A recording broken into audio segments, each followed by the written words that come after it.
அமைதியா நிக்கிறதுக்கும் எதுவும் பண்ணாம நிக்கிறதுக்கும் ரொம்ப நிறைய வித்தியாசங்கள் இருக்கு. உண்மை எது பொய் எதுன்னு உனக்கு தெரியும். அதுதான் உன் பலவீனமே. தெளிவான இந்த நீர் மாதிரி அமைதியா சாந்த திரும்பி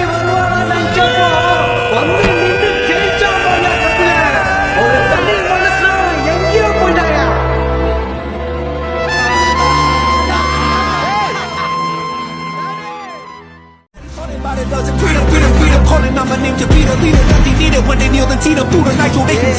நீயும் தூரம் போக நெஞ்சு புண்ணா கிடந்தேன். ஒப்பாக போகும் பாத வழி மண்ணா கிடந்தேன். காலகாலம் தாண்டி உயிர் ஊரக்கணிங்க.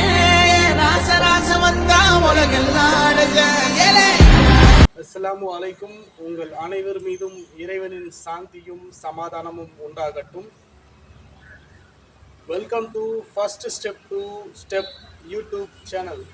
என்னடா இது, ஒரு கையில் நஞ்சாக்கும் ஒரு பக்கம் தோலில் ஜீன்ஸ் போட்டு நிற்கிறான்னு பார்க்குறீங்களா? உங்களுக்கு ஏற்கனவே காணொலிகளில் சொல்லியிருக்கேன், உங்களால் எந்த அளவுக்கு செலவுகளை குறைத்து பயிற்சிக்கான விஷயங்கள் உருவாக்கி நீங்கள் பயிற்சி பண்ண முடியுமோன்னு யோசிக்கிறீங்க. அந்த யோசனைகளுக்கு நான் உங்களுக்கு வழி பண்ணி கொடுக்குறேன்னு சொல்லியிருந்தேன். அதுக்கான ஒரு முயற்சி தான் இது. இப்போது உங்கள்கிட்ட ஏற்கனவே வீட்டில் பழைய ஜீன்ஸ் இருக்கும் இல்லையா? அந்த ஜீன்ஸில் என்ன பண்ணுங்கள், ஒரு பக்கம் இந்த காலை மட்டும் ஒன்று நீங்கள் அதை கத்திரிச்சு எடுத்துக்கோங்க. இல்லைன்னா ஒரு தையல் கடையில் கொடுத்து இதை ஒரு பக்கம் கத்திரிச்சு எடுத்துக்கோங்க. இந்த நீட் வாட்டம் அப்படியே இருக்கட்டும். இது சின்னதாக துண்டிக்க வேணாம், இது கத்திரிச்சு எடுத்துக்கோங்க. சரிங்களா? இது கத்திரிச்சதுக்கப்புறம் எப்படி இருக்குன்னு நான் உங்களுக்கு காட்டுறேன். கத்திரிச்சதுக்கப்புறம் இந்த மாதிரி தான் இருக்கும், ஒரு முழு கால் இருக்கிற மாதிரி. இதை என்ன பண்ணுங்க, பேண்ட்டோடைய பாட்டம் இருக்கும் இல்லையா, இந்த பாட்டம் திக்காக இருக்கும். இதை எதுவும் பண்ண வேணாம், திறந்தே இருக்கட்டும். கீழ் வாட்டம், அதாவது இந்த துடை வாட்டம் இருக்கும் இல்லையா, அதை என்ன பண்ணுங்க கொடுத்து 2 அல்லது 3 தையல் உங்களுக்கு எப்படி வேணுமோ அதை என்ன பண்ணிடலாம், நீங்கள் தைத்து கொள்ளலாம். இந்த மாதிரி கீழ்வாட்டம் தச்சு, இல்லை உங்களால் வீட்டில் ஊசி நூல் பாதுகாப்பாக தையல் போட முடியும் உங்களாலாம் இந்த மாதிரி தைச்சிக்கோங்க. நான் இந்த பக்கம் கூடுதலாக தைச்சிருப்பேன். ஏன்னா நான் வச்சிருக்கிற பேண்ட்டில் இந்த தொடை பகுதி அகலமாக இருக்கிறதுனால இதை நான் தைச்சிருக்கேன். நீங்கள் யூஸ் பண்ணுற பென்சில் ஃபிட் பேண்ட்டு அந்த மாதிரி இருக்குது, இல்லை அதே தையல் கலைஞர்னு சொன்னீங்கன்னா நேராக இதை துண்டிச்சிட்டு அவர் என்ன பண்ணுவார், தைச்சி கொடுத்துருவார். 20 அல்லது 30 ரூபாய் இல்லை 40 ரூபாய் அவ்வளோதான் அதுக்கான செலவுகள் ஆகும். இதை தச்சு எடுத்துக்கோங்க. தச்சு எடுத்ததுக்கப்புறம் இதே மாதிரி பைகள் நிறைய காணொலியில் அல்லது ஆன்லைன் ஷாப்பிங் சொல்லுவாங்க இல்லையா, அதில் என்ன இருக்குன்னா, மணல் நிரப்பிய பைகள், பஞ்சு நிரப்பிய பைகள், தவிடு நிரப்பிய பைகள் நிறைய விற்கிது. ஒவ்வொன்றும் ஒரு விலையில் இருக்குது. நீங்கள் இதுக்கு அதிகபட்ச செலவு பண்ண போகிறது உங்களுடைய 20லேருந்து 40 ரூபாய் மட்டும்தான். இந்த மாதிரி தச்சு எடுத்துக்கோங்க. அதுக்கப்புறம் நிரப்புறதுக்கு மணலோ தவிடோ பஞ்சோ நிரப்ப வேணாம். பயிற்சி சுலபமாக இருக்கிறதுக்காக இந்த மாதிரி ஒரு மிருதுவான துண்டு எடுத்துக்கோங்க. இந்த துண்டு நன்றாக இப்படி மடித்து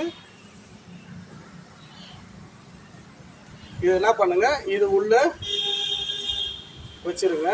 சமமாக இருக்கிற மாதிரி கொஞ்சம் முயற்சி பண்ணி இதை வைங்க.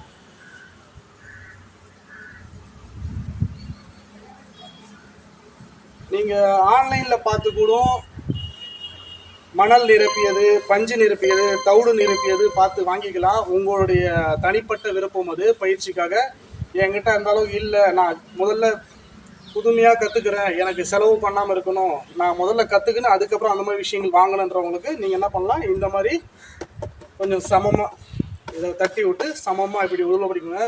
நீங்கள் சொல்லலாம், இதுக்கு நான் வீட்டில் இருக்க தலகாணியை பயன்படுத்திப்பேனேன்னு கூட நீங்கள் யோசிக்க. வீட்டில் தலகாணியில் நீங்கள் பயிற்சி பண்ணும்போது ஏதாவது ஒரு பக்கம் அல்லது 2 பக்கம் பஞ்சு நகர்ந்து போகிறதுக்கு நிறைய வாய்ப்புகள் இருக்குது. தலகாணியும் வீணாகும். இது ஏன் இல்லை ஒரு நீளாவிட்டு இருக்க, நீ உங்களுக்கு தேவை சின்னதாக இந்த பகுதி தானே, இதை நம்ம கட் பண்ணி தைச்சிடலாமேனா இப்போதைக்கு இதை தைக்க வேணாம், இதை அப்படி மடித்து பயன்படுத்துங்க.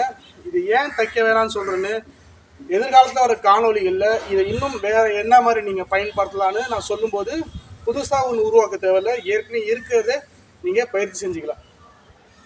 இப்போ இதை இப்படி மடிச்சுட்டு என்ன பண்ணலாம், நீங்கள் கீழே வச்சுட்டு இந்த மாதிரி மடித்து கீழே வைத்துட்டு உங்கள் கைகளால் 1 2 3 4 5 6 7 8 9 10 இந்த மாதிரி 5 முறை இந்த முஷ்டியை மூடிக்கணும். 1 2 3 4 5 6 7 8 9 10 இந்த மாதிரி 10 முறை விரல்களால் 1 2 3 4 திருப்பி இந்த பக்கம் திருப்பி 1 2 3 4 இந்த மாதிரி செஞ்சு 10 முறை பயிற்சி செய்யுங்க.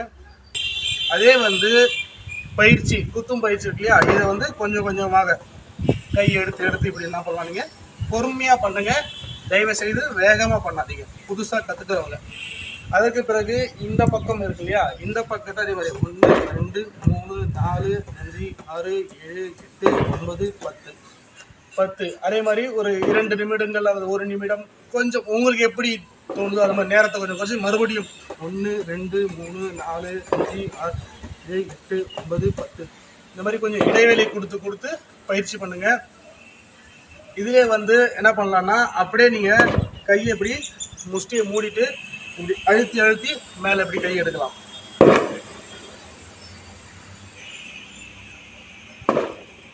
இப்படியும் பண்ணலாம்.